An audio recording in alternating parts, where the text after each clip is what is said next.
I'm sorry, but Christie Sides has to go. She has to go over this Olympic break. You just have to. You can't just keep her in this job to fail time after time again. And look, I don't think she was that horrendously bad for most of the game yesterday. She just made a couple of calls that made no sense.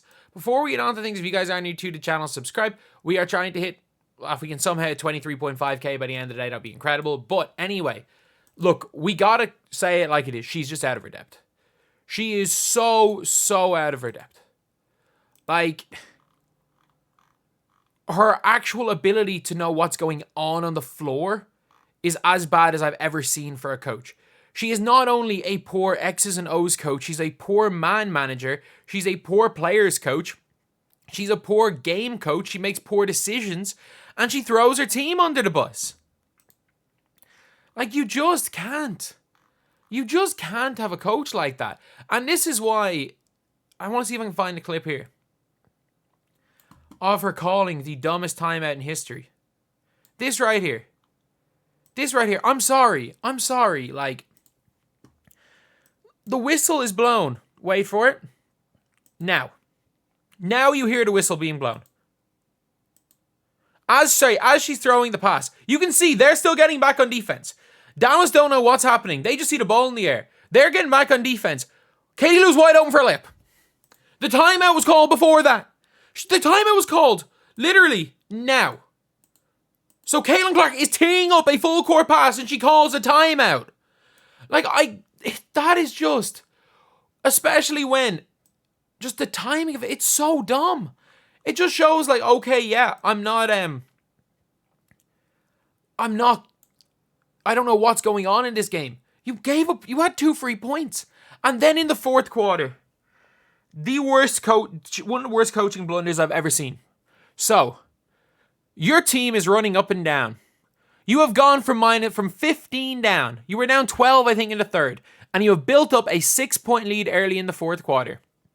Do you, A, keep a team running? And Leah Boston's been on the bench at this stage. And Demiris Dantas is playing okay.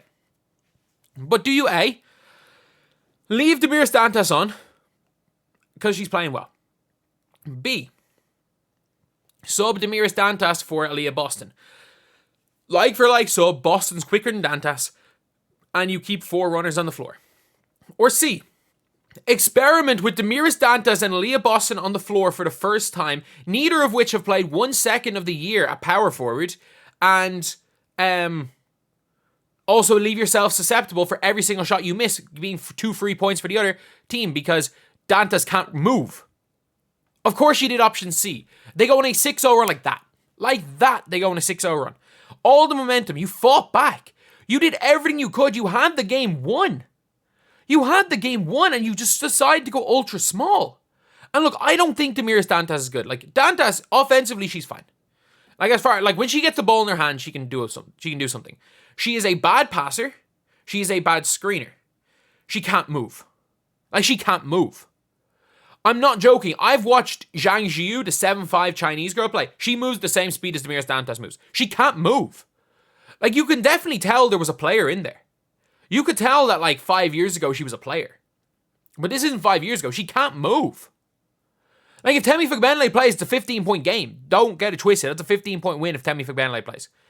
Like, you bet, like, the Fever better hope Malonga falls to him in the draft. But then freaking Dantas is on the books next year. She's on the books next year. So you're just looking and you're like, what? Like, what's the point? And, like, I get it. This is like the Erica Wheeler. Demiris Dantas and Leah Boston are like the Erica Wheeler situation. It's like, if you want to play Dantas as a backup for Boston, cool. Don't put them on at the same time. And whatever you do, don't experiment. Don't experiment while your team has gone on like a plus 16 run over the previous 16 minutes. Over the previous like 16 minutes. Or not even 16 minutes. Your team has gone plus 16 over 16 minutes. Less than that, Jesus. Probably over the last 10 minutes, your team's gone plus 16. So what do? You decide to experiment with what was the dumbest thing. What happens in that scenario? First possession, Demiris Dantas and Leah Boston, I don't know what the two of them are doing. Like, they don't know what each other are doing. And it leads to the shot, like, it leads to just passing to nowhere. The whole thing. And in a shot clock where Dantas has to put up a brick. Has to put up a 3, shot clock violation. Next possession, The ball gets dumped inside. They're able to double down. Bad shot. And they just run down the floor and score an open layup. And in the first possession, they'd score it. So it's like 6-0 run. A 6-0 run. Demirs Dantas can't guard anybody. She just kept getting sealed. She just kept getting sealed by McCowan. She kept getting sealed by, is it Brown? She just kept getting sealed. Like, she can't move. She's not strong. She can't move and she's weak. Like, it is what it is. When she gets the ball in her hands wide open, bang, she can hit the shots. She had a nice little Dirk fade, and she can score a layup. She shot one crazy shot that went in. But it's like, there's more to basketball than just putting the ball in the basket, and Dantas doesn't do any of it well. But then you also don't put the two of them in together. If you want to take Aaliyah Boston off, put Dantas on, I'm cool with that. I'm cool with that. And thankfully, she's figuring out to not play Erica Wheeler and Caitlin Clark at the same time. And then if Caitlin Clark's going to play 40 minutes, just don't play Erica Wheeler. She played 4 minutes too many. And in those 4 minutes, I'm not sure. If I'm not mistaken, I don't think Caitlin Clark had an assist in those 4 minutes. Like, and then one time she drove to the basket and just, I don't know what happened. The ball just went to the other team. Like, it is, her rotations are horrendous. And look, I don't think yesterday was a bad game for her in general. I think that the game was lost because Dallas hit everything and Indiana couldn't hit a shot. Simply put, Dallas hit a higher percentage on contested shots than Indiana did on open shots. But this team, they need a new coach and they have a month break. Like, as you guys know, I'm a Leeds United fan. You can see the Champions 20 jersey. We had this same dilemma last year during the World Cup. So we had the opportunity last season to fire Jesse Marsh, or 2 seasons ago, to fire Jesse Marsh, and we could have gotten our choice of so many great coaches. And there was a month break in the season where a coach can work on the team. A coach can put in their system. It's like an entire offseason. It's almost like, especially with the way training camp is, it's more time than an offseason. Like, a new coach comes in next season, people are like, oh, let her finish out the year. If a new coach comes in next year, they don't have a full month to work on their system. They don't have a full month and a free hit in a second half of a season. That doesn't really matter because the Fever aren't good right now, but they might be good next year. A new coach gets a full month and a free hit. They have a damn month. It's a free hit the rest of the season. If they lose, who cares? At the end of the day. But they can't be worse than Christie sides. ChatGPT could do a better job than Christie sides. But they need that coach because you get 2 weeks of training camp at the start of the year. They're getting a month now. If they fire sides today, whoever comes in gets a month. And then they have 14 games to try, like, see what works, see what doesn't work, and then bring in their system for next year. Like, it is a no-brainer. It is a no-brainer to fire Christie sides today.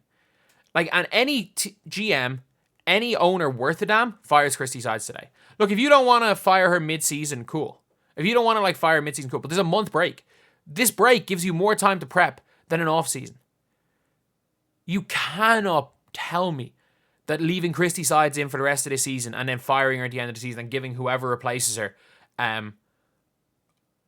2 weeks to work with the team next year is going to be better. And then especially if you go with Christie sides next year. Look, the team is not winning more than 20 games with Christie sides. I don't care who they bring in. It doesn't matter who they bring in. This team is not winning more than 20 games with Christie sides. Like, the only times they look good is when Caitlin Clark just says, screw everything you've said, I'm doing my own thing. And her and Aaliyah Boston just don't pass the ball to anyone else, unless it's Kelsey Mitchell wide open. That is when this team looks best. This team looks best when Caitlin Clark and Aaliyah Boston are playing 2v5. And that's sad. Like, that is sad when 2 players playing 2v5 is when your team is looking best. Because you better believe, like, a proper coach that brings in a system can get everyone else more looks, and some proper players, I mean, you've already got the best guard big combo in the league. You just have a terrible coach and a terrible GM. Like, she should be fired. And the fact is, again, maybe it's not even on Christie's side because Lynn Dunn won't fire her. Maybe just fire Lynn Dunn. Like, that's probably the way to do it. Because if you fire Lynn Dunn, someone else is going to, whoever comes in is going to fire Christie's side on the spot.